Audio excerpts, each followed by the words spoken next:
It's the first redesign of Ford's flagship Crown Victoria in more than a dozen years. And if you thought the large car was dead, look at this. The new Crown Victoria is longer, wider, and heavier than the model it replaces.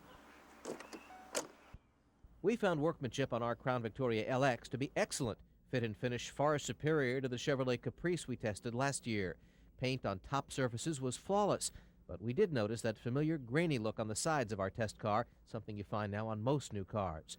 The interior of this new Crown Victoria LX is impressive, the design clean and simple. Two negatives, no cup holders anywhere, and cheap-looking plastic on the dash.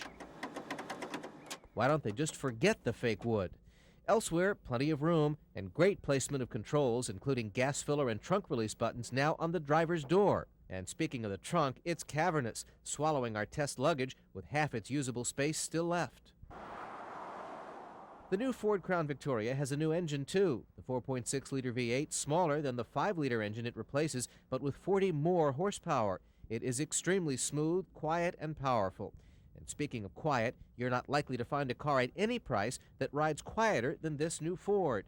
Not a single noise, not a single rattle, even on our rigorous bumpy road test. In fact, this big Ford drives every bit as well as the much more expensive Lincoln Town Car.